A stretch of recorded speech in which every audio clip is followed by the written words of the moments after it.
I'm DJ King. I'm 17 years old, and I've been coming to CrossPoint for 2 years now. And I work with the kids mostly, Red Team. I volunteer alongside most of you in the church already, so you probably know me.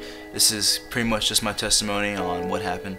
When I was in 7th grade, I found out that I was getting sick because I was playing baseball and I got a knot on my knee, and they didn't really know what it was, so they removed it and they thought it was a blood clot or something. They weren't really sure.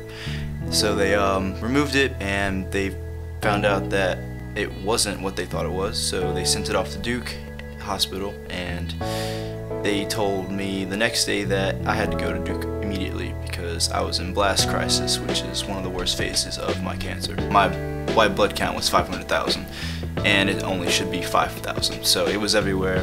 There I found out that I was diagnosed with CML leukemia.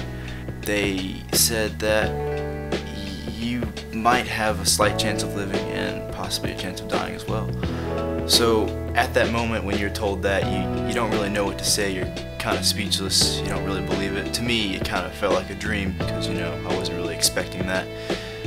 After that, it didn't get better for me. It got worse for the next 2 years of my life, and I went in a downward spiral.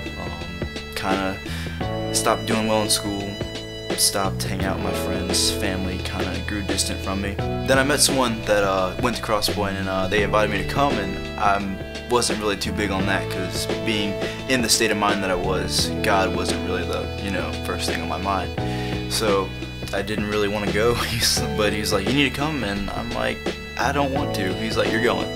So I'm like, alright, I sucked it up and I went. Carl was preaching that day, and he was talking, forgot exactly what he was talking about, but I remember what he was saying. He said, you always keep blaming yourself for stuff that you can't control, and you feel like you're held back by things that are out of your control as well, but you need to let those things go, and you need to let God take control of them, and you need to give it to God. And at that moment, I really started bawling. I mean, the person I was with was thinking I was going crazy for a minute there because I was crying.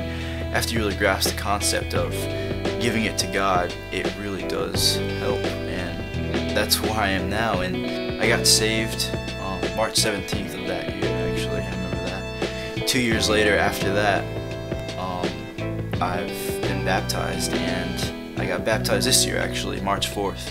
After all that, it really got a lot better. I mean, I stopped being as down as I was. I mean, I started making more friends, and everything went uphill. It's no coincidence to me at all that God gave me the chance to have a perfect 10 out of 10 match for my bone marrow transplant. And after having it for 4 years and it coming up now, there's no way that's a coincidence.